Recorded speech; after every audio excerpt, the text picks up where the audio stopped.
الحمد لله الحمد لله رب العالمين، والصلاة والسلام على سيدنا محمد وعلى آله وصحبه أجمعين، أما بعد. فقد قال الله تعالى في القرآن العظيم والفرقان المجيد: أعوذ بالله من الشيطان الرجيم، بسم الله الرحمن الرحيم. إنه من سليمان وإنه بسم الله الرحمن الرحيم. صدق الله العلي العظيم. சர்வ புகழும் புகழ்ச்சியும் ஏக வல்லோனாகி அல்லாஹ்வுக்கு உரித்தாகட்டுமாக. சாந்தியும் சமாதானமும் கர்மனி நாயகம் ஸல்லல்லாஹு அலைஹி வஸல்லம் அவர்கள் மீதும், அவர்களது அடிச்சுவற்றி அடிவரலாது பின்பற்றிய சத்திய சஹாபாக்கள், தாபீன்கள், தபஅ தாபீன்கள், நாதாக்கள், நல்லோர்கள், வலிமார்கள், குறிப்பாக நம் அனைவர் மீதும் அல்லாஹ்வுடைய சாந்தியும் சமாதானமும் என்றென்றும் குறைவின்றி நிறைவாக நிலவட்டுமாக. ஆமீன்.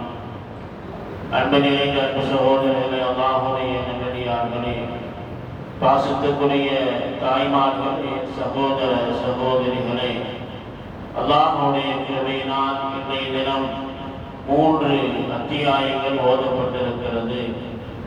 முதலாவது சூரத்துல் நம்ல், எறும்பு என்கின்ற ஒரு அத்தியாயம். சூரத்துல் கஸ்வஸ் என்கின்ற ஒரு அத்தியாயம். சூரத்துல் அன்கபூத் என்கின்ற அத்தியாயம் தொடங்கப்பட்டிருக்கிறது. அல்லாஹ் சுப்ஹானஹு வ தஆலா அருள்மறையாம் திருக்குர்ஆனை முழுமையாக கேட்பதோடு மட்டுமல்லாது, அதை ஓதுவதோடு மட்டுமல்லாது, அதை கொண்டு அமல் செய்யக்கூடிய வாக்கியத்தை அல்லாஹ் தஆலா நம் அனைவர்களுக்கும் தந்தருள்வானாக.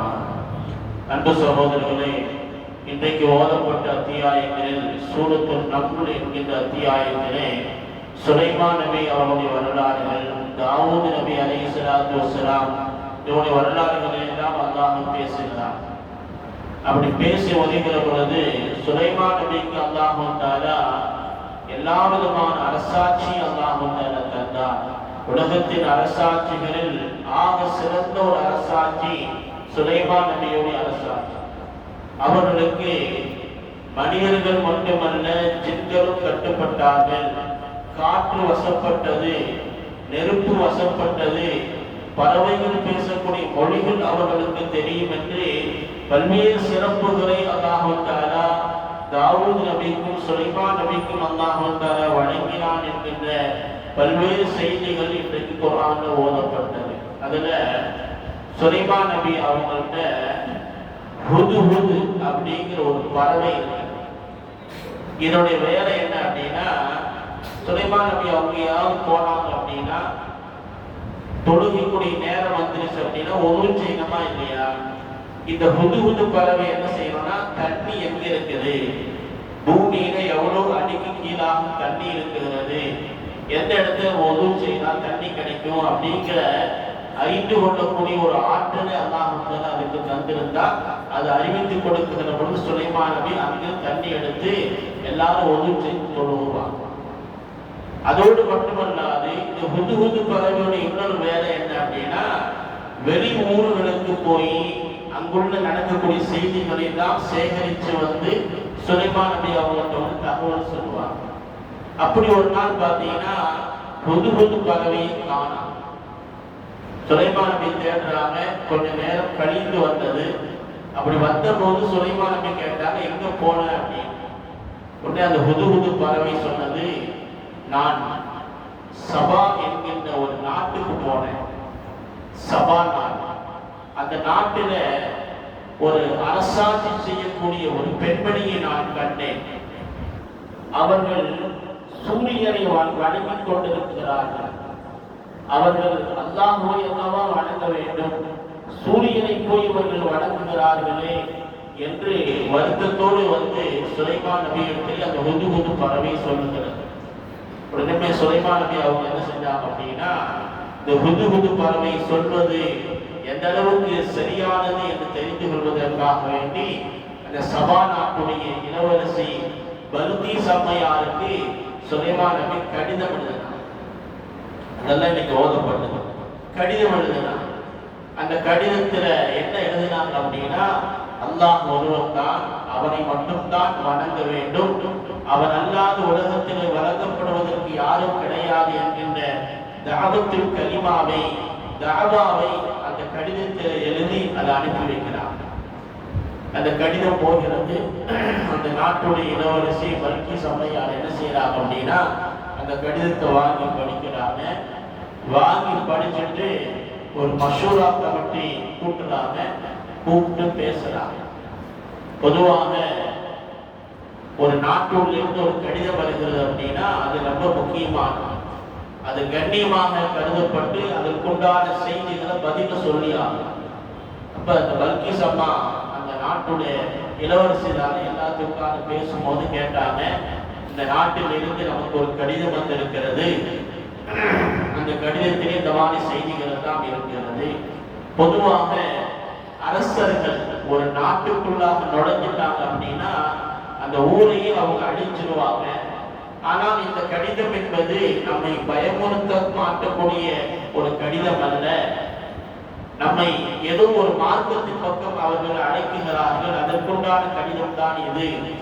அதனால் நம்ம என்ன செய்யலாம் அப்படின்னா, இந்த சுலைமான் நபி அவர்களுக்கு நாம் சில அன்பளிப்புகளை நாம் அனுப்பி வைக்கலாம். இவர் எப்படிப்பட்ட ஆளு, அன்பளிப்புகளை அவர் ஆசைப்படுகிறாரா, பதவி ஆசைப்படுகிறாரா, அல்லது இவர் சொல்வது உண்மைதானா என்பதை நாம் தெரிந்து கொள்ளணும் அப்படின்னா சில அன்பளிப்புகளை நாம் அனுப்பி வைக்கலாம் என்று ஆலோசனை செய்து மிக மிக உயர்ந்த பொருட்களை எல்லாம் அவர்கள் அன்பளிப்பாக அனுப்பி வைக்கிறார். சுலைமான் நபி அலைஹிஸ்ஸலாத்து வஸ்ஸலாம் அவர்கள் அந்த அன்பளிப்புகள் எல்லாம் பார்வையிட்டார். பார்வையிட்டு சொன்னாங்க, அல்லாஹ் சுப்ஹானஹு வ தஆலா எனக்கு என்ன தந்திருக்கிறானோ அது இதைவிட மேலானது. இந்த அன்பளிப்புகளை பார்த்து நான் மயங்குவதல்ல என்று சுலைமான் நபி அலைஹிஸ்ஸலாத்து வஸ்ஸலாம் சொன்னாங்க. கடைசியில பல்கிஸ் அம்மையார் அவர்கள் இஸ்லாத்தை தழுவினார் என்று அந்த வரலாறு நீண்டு கொண்டே இருக்கு. இந்த இடத்துல அன்பளிப்பு பல்கிஸ் அம்மையார் அவர்கள் சுலைமான் நபிக்கு அனுப்பி வைச்சாங்க அப்படின்னு குர்ஆனுடைய வசனம் வர்றதுனால அன்பளிப்பு மார்க்கத்திலே அது சம்பந்தமாக என்னவெல்லாம் சொல்லப்படுகிறது, அது சம்பந்தமாக நாம் தெரிந்து கொள்ள வேண்டிய செய்திகள் என்ன என்று நாம் பார்க்க இருக்கிறோம். அன்பு சகோதரர்களே, ஸல்லல்லாஹு அலைஹி வஸல்லம் சொன்னார்கள், தஹாது தஹாபு, அன்பளிப்புகளை நீங்கள் ஒருவருக்கொருவர் பரிமாறிக் கொள்ளுங்கள், அதனால் உங்களுக்கு மத்தியிலே அன்பு ஏற்படும் என்றார்கள் நபிகள் நாயகம் ஸல்லல்லாஹு அலைஹி வஸல்லம். அப்ப அதனால என்ன செய்யலாம் அப்படின்னா, அன்பு வளரணும் அப்படின்னா அது நண்பர்களுக்கு மத்தியில் இருக்கலாம், அண்டை வீட்டுக்காரர்களுக்கு மத்தியில் இருக்கலாம், கணவன் மனைவிக்குள்ளாக இருக்கலாம், யாராக இருந்தாலும் அன்பளிப்புகளை நாம் பரிமாறிக்கொள்ள வேண்டும். அதனால் அன்பு வளருவதற்கு அது காரணமாக இருக்கிறது என்பதைத்தான் பெருமானார் ஸல்லல்லாஹு அலைஹி வஸல்லம் சொன்னார். அதுல ஹதீஸ் நம்ம கவனிக்கணும். அன்பளிப்புகளை நீங்கள் ஒருவருக்கொருவர் பரிமாறிக்கொள்ளும். சில பேர் பார்த்தீங்கன்னா வெறும் வாங்குறது மட்டும்தான் இருக்கு. அன்பளிப்பு வாங்கி வாங்கி வச்சுக்குவாங்க, திருப்பி இங்கிருந்து அந்த பக்கம் போவார். அப்படி அல்ல, ஒருவருக்கொருவர் அன்பளிப்புகளை இந்த பக்கம் அந்த பக்கம் என்ற அந்த அன்பளிப்புகள் என்ன செய்யணும், அது பரிமாறிக்கொள்ளுங்கள் என்று நபி அவங்க சொல்றாங்க.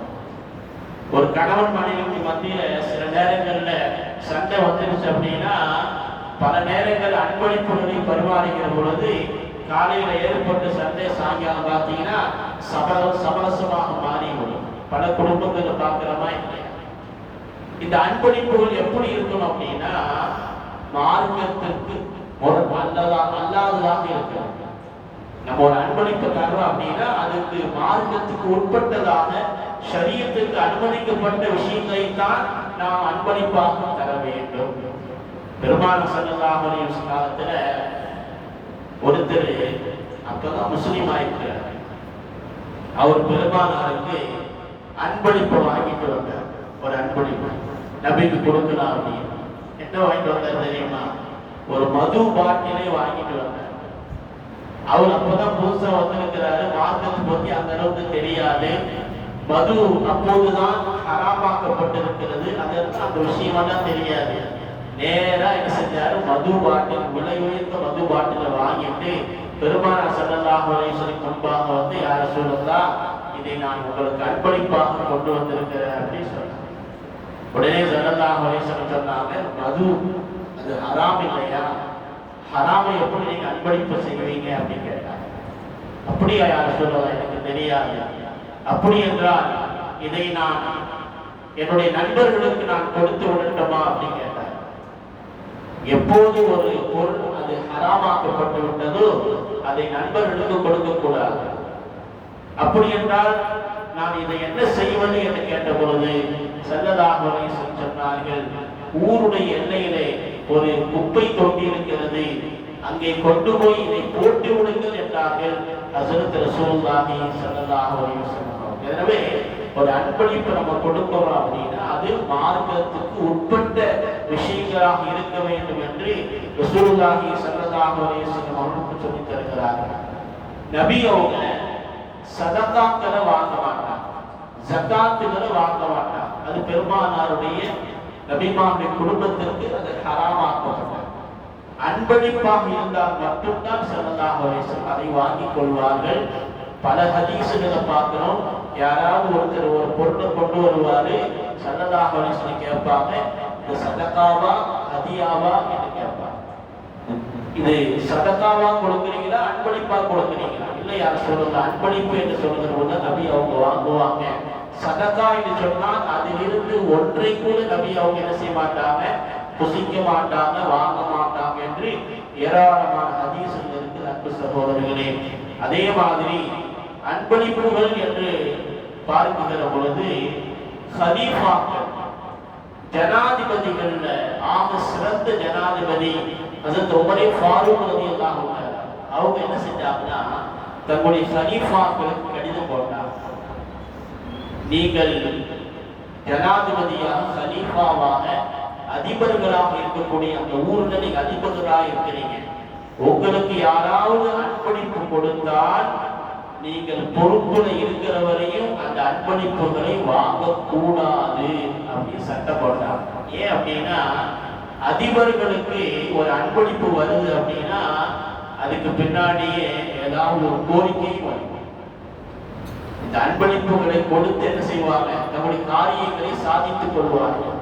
அதனால் உமர் ரலியல்லாஹு அன்ஹு அந்த காலத்திலேயே அவ்வளவு பெரிய யோசனையோடு முன் யோசனையோடு அந்த சட்டங்களை போட்டாங்க. நீங்கள் யாரும் அன்பளிப்புகளை வாங்க கூடாது என சட்டம் போட்டாங்க. உமர் ரலியல்லாஹு அன்ஹுடைய ஆட்சி அதிகாரத்தை நம்ம எவ்வளவு பெருமையாக பேசுறோமா, எந்த அளவுக்கு கவனிச்சாங்க அப்படின்னா, யாரெல்லாம் எந்தெந்த ஊருக்கெல்லாம் அதிபர்களாக நியமிக்கப்பட்டு இருக்கிறார்களோ அவங்க ஊருக்கு திரும்பி வந்தாங்க அப்படின்னா அவர்களை பரிசோதனை செய்வார். அவருடைய சொத்துல ஏதாவது அங்கிருந்தாவது சொத்துக்களை கூடி இருக்கிறதா, ஏதாவது வாங்கி இருக்கிறாங்களா என்கின்ற ஒரு பரிசோதனை என்பது உமர் ரலியல்லாஹு அன்ஹு ஏற்படுத்தினார் என்று நாம் பார்க்கிற பொழுது அவர்கள் எவ்வளவு நேர்மையாக இருந்திருக்கிறார்கள் என்பதற்கு இது ஒரு சிறந்த எடுத்துக்காட்டாக இருக்கிறது. அன்பு சகோதரர்களே, நம்ம என்ன செய்வோம் அப்படின்னா இருக்கிறத அன்பளிப்பு செய்வோம். நாயகம் ஸல்லல்லாஹு அலைஹி வஸல்லம் அவர்கள் இருந்ததையெல்லாம் அன்பளிப்பு கொடுப்பாங்க, என்ன இருக்குதோ அப்படி கொடுத்துருவாங்க. அது பெருமானாருடைய ஒரு சிறந்த மனதிற்கு, விசாலமான மனதிற்கு அது ஒரு எடுத்துக்காட்டு. அன்பளிப்பு கொடுப்பதல்ல, யாராவது ஒன்று கேட்டாங்கன்னா நபி ஸல்லல்லாஹு அலைஹி வஸல்லம் இல்லை என்று சொன்னதே கிடையாது. எப்போ யாரு ஏதாவது கேட்டாங்கன்னா ஒன்று அவங்க கொடுத்துடுவாங்க, அவங்கள்ட்ட இல்லை அப்படின்னா தன் நண்பர்களை அழைத்து அவங்களுடைய தேவைகளை ஸல்லல்லாஹு அலைஹி வஸல்லம் பூர்த்தி செய்வாங்க. அப்படிதான் நபியுடைய பழக்கம்.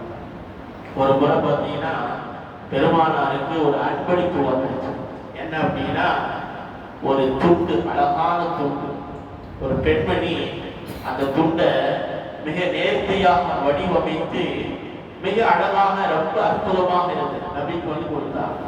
உடனே ஸல்லல்லாஹு அலைஹி வஸல்லம் வெள்ளிக்கிழமையில அதை போட்டு ஜும்மாவுக்கு வந்துட்டாங்க. ரசூலுல்லாஹ்வுக்கு அது ரொம்ப பிடிச்சிருந்தது. அது பார்க்கறதுக்கு ரொம்ப கம்பீரமாக இருந்தது. ஸல்லல்லாஹு அலைஹி வஸல்லம் துண்டை போட்டு குத்பாவெல்லாம் ஓதுனாங்க, பயானெல்லாம் செஞ்சாங்க. அதெல்லாம் முடிஞ்ச பின்னாடி ஒரு சஹாபி அதை பார்த்துக்கிட்டே இருந்தார். பெருமானார் ஸல்லல்லாஹு அலைஹி வஸல்லம் ஜும்மாவெல்லாம் முடிச்சு வந்தோன்னு கேட்டாரு, யார சொல்லலாம், அந்த துண்டு எனக்கு நீங்க தருவீங்களா அப்படின்னு கேட்டாங்க. நபி அவங்க எதைத்தான் இல்லைன்னு சொல்லி இருக்கிறாங்க. உடனே என்ன செஞ்சாங்க, கலட்டி அவருக்கு கொடுத்துட்டாங்க. அப்படி கொடுத்த போது மொத்த சகாபாக்களுக்கெல்லாம் கொஞ்சம் வருத்தமாக இருந்தது. நபிக்கு பார்க்கறதுக்கு ரொம்ப அழகாக இருந்தது, நபிக்கு அது விருப்பமாக இருந்தது. இவர் ஏன் போய் கேட்டாரு, இவர் ஏன் கேட்டாரு அப்படின்னு அவர் கொஞ்சம் தள்ளி போய் அவருக்கு விசாரிச்சார். அவர் விசாரிச்ச பொழுது அவரு கேட்டது நபி மீதுள்ளான அந்த பாசத்தினால கேட்டார். அவரு சொன்னாரு, நான் ஏன் கேட்டேன் அப்படின்னா, அதை என்னுடைய கடைசி ஆடையாக, கஃன் ஆடையாக நான் அது அணிந்து கொள்ள வேண்டும், அது இருக்கணும் அப்படின்னு ஆசைப்பட்டேன். அதனால தான் நான் அப்படி கேட்டேன் என்று அந்த சஹாபி சொன்னாங்க. ஏன் அப்படின்னா, அவரு கொஞ்சம் உடல்நிலை பாதிக்கப்பட்டு அவர் மரணத்தை நோக்கி பயணத்தில் இருந்தார். அதனால அவர் அந்த எண்ணத்துல கேட்டாரு, அந்த ஆடை எனக்கு கஃன் ஆடையாக இருந்துச்சு அப்படின்னா, மன்னரையிலே என்னை அடக்கம் செய்ததற்கு பிறகு மலக்குமார்கள் கேட்பார்கள் அல்லவா, மண் ரப்புக்க, உன்னுடைய ரப்பு யாரு என்று கேட்பார்கள் அல்லவா.